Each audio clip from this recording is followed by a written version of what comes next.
Hello, and welcome to the Biodiesel Magazine podcast. I am your host, Anna Simet. I am here today with Michael Timko, Professor of Chemical Engineering, and Ph.D. candidate Heather LeClerc from Worcester Polytechnic Institute. Michael and Heather, welcome. Thank you so much. It's great to have you today. So we're here today to talk a little bit about some research that you've done, creating a new method for making biodiesel fuel with food waste. You recently published a paper in iScience. So maybe let's begin by having you tell our listeners a little bit about the backstory of the research, the driving force, and how you came up with the idea. So we have been working on this for several years. It's been, I think, a long time coming.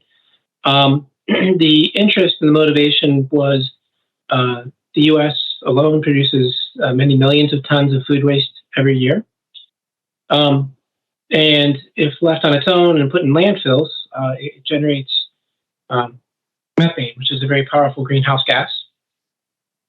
And of course, besides that, it can decompose and cause problems for water quality.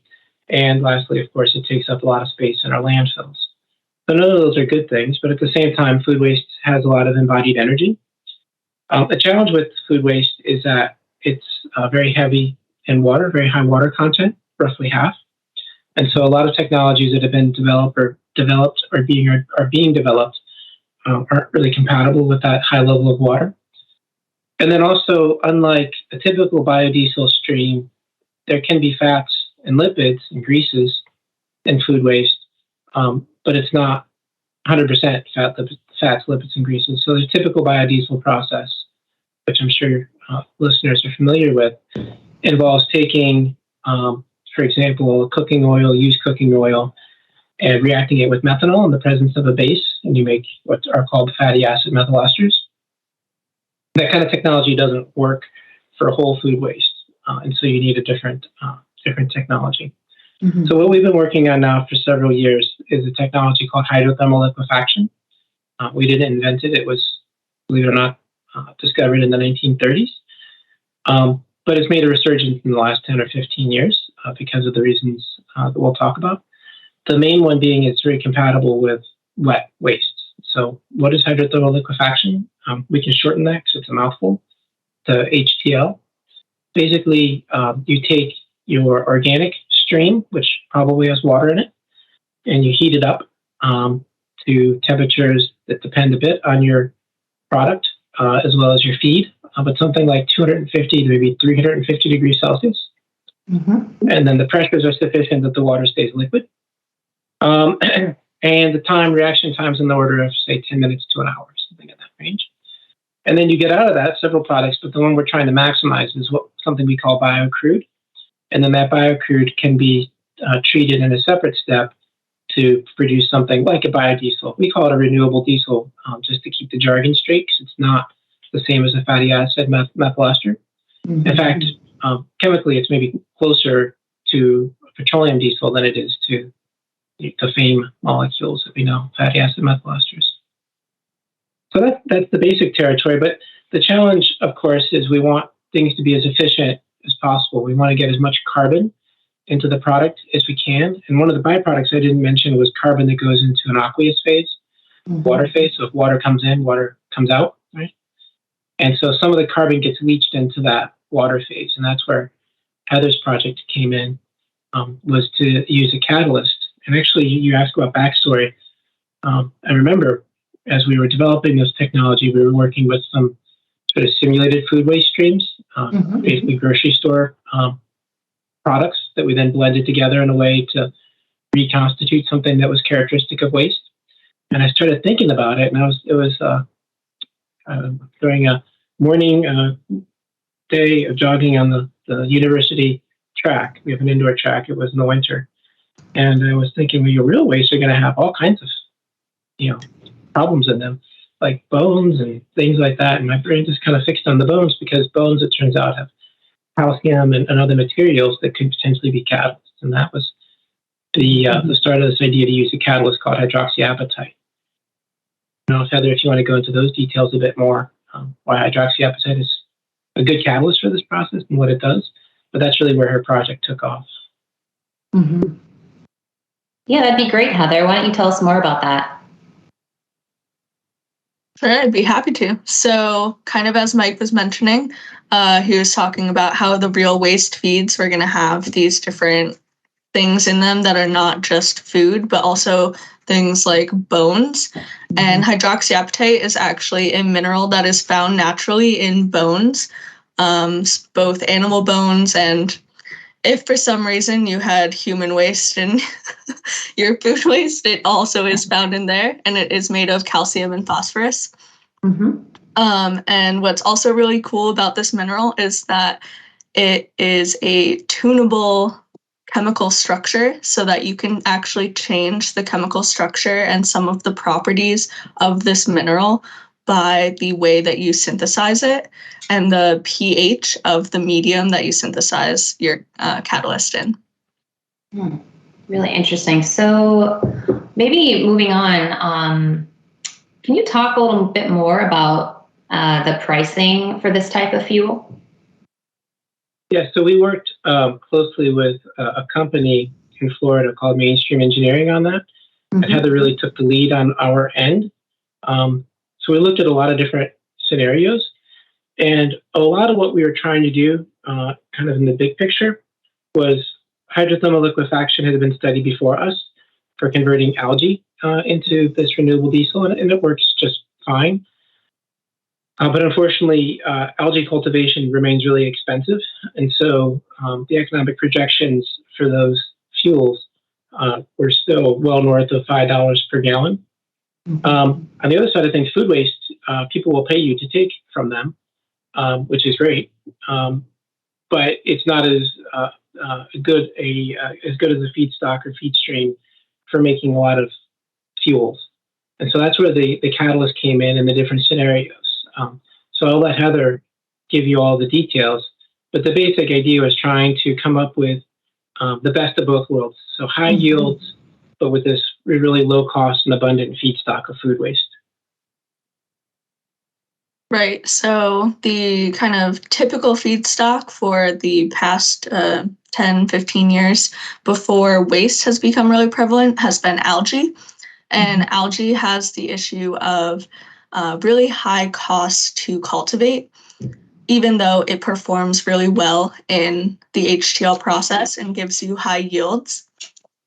The cost is over $1,000 per dry ton, which leads to a minimum fuel selling price upwards of $10. To make sure our listeners know the jargon, so over $1,000 per dry ton is the cultivation cost for the algae, as opposed to something like negative $100 per dry ton for food waste, or maybe even better, depending where you are.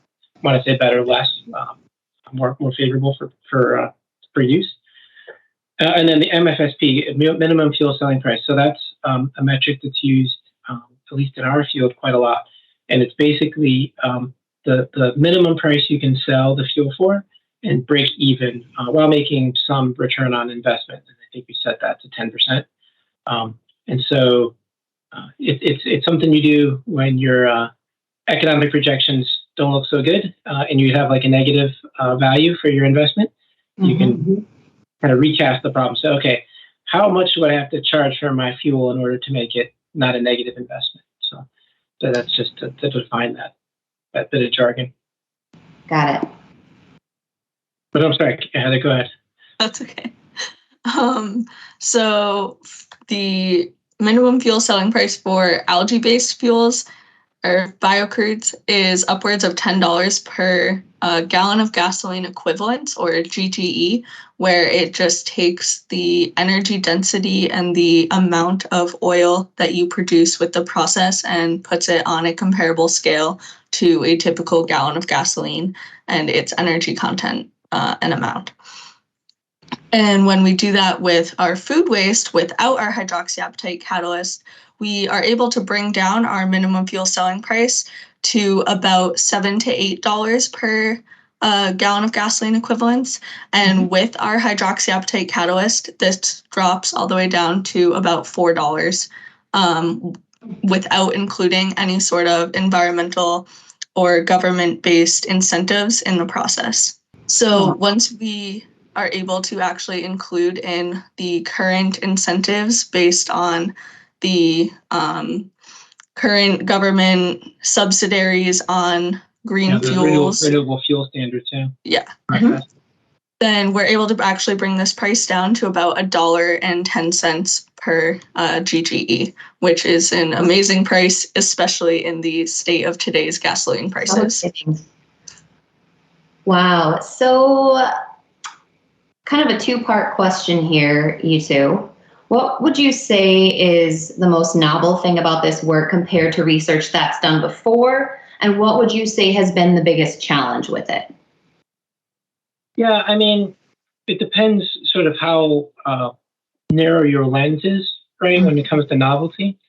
Right. So certainly the idea of using food waste, whole food waste, not trying to fractionate it or anything like that, is certainly newer in our field. But then and then using this technology of HTL is a bit novel. But I would say really cooking it all together and then adding this catalyst, which we think, Heather didn't go into the details, but we think not only can we tune its properties, but also this is really severe, harsh conditions, and it appears to be stable and also very low cost and abundant, the catalyst that is.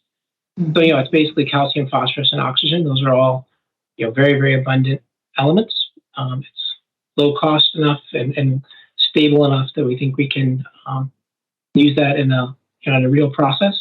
And so I would say that the combination of those three elements is where we derive the novelty.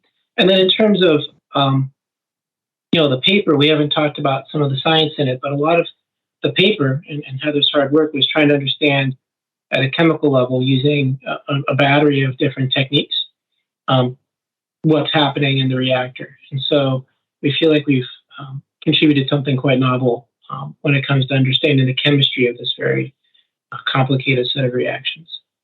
But then challenges, a lot of this happened, over COVID, right? And so just experimentally, it was difficult to maintain momentum. But I will say that we've gotten pretty good at the basic experiments over the years. And so then a real challenge then that Heather really stepped up to was understanding the chemistry better. And again, these are really complicated products that we're making with many hundreds or even thousands of components. And so she reached out and worked with our collaborators on this paper to do some very sophisticated techniques and then stitch those different techniques together to get what we think is the best existing picture of what these biocrude products are composed of. So what are the next steps in this research? Yeah, so we've been talking with different folks, and we're certainly have our feelers out, and hopefully if anybody's interested and listens to this podcast, we're definitely looking for partners and investors in all of these things. But we think this technology and others that are similar and not the topic today, we don't see any impediment to or any barrier to going up in scale and making these continuous scale. We're looking on the order of, say, 1 ton to 10 tons per day and talking to various folks about how to make that happen. And then, the idea then is that scale gives us a lot of data, sort of a proving ground, so that we can go to bigger scales. We think our ideal scale would be about 50 to 100, this is dry tons per day. We are most comfortable with food waste. We have models now for predicting both yield that we might obtain as well as economics that we might expect for different feeds. And we can also, we think, generalize this because we've been studying other feeds and other works, including sewage sludge and different types of waste biomasses as well. So we think that there's a lot of green space going forward. Sorry, Heather, I got really excited about that answer, but you're welcome to add on too. That was perfect. So where can our listeners find your paper or more information about what you guys are doing? Maybe Heather can get you the complete citation, but it was published in the Cell Press Journal, iScience. It's open access, so anybody can download it free of charge, as well as the paper, which is about 10 or so pages of text and all the figures, as well as what people call the supporting information, which is kind of like an appendix, which has more granular detail that folks have access to. Wonderful. That's great. Before we wrap this up, is there anything else either of you want to add? Well, thanks, Cindy, of course. It's always fun to have a chance to talk about the hard work that we put in, especially Heather. I mean, I don't put in too much hard work these days anymore. But Heather and the other students and our collaborators, and to represent what we've done and get it out to a big audience is a lot of fun after all the hard work. Yeah, absolutely. Some great work you're doing. It's been super interesting. Michael, Heather, thank you so much for taking the time to chat with us today and telling us more about your research. I hope you'll come back sometime in the future and give us an update. Awesome. Thank you so much. Look forward to it. Thank you. Absolutely. And to our listeners, thanks for tuning in to the Biodiesel Magazine podcast. Until next time.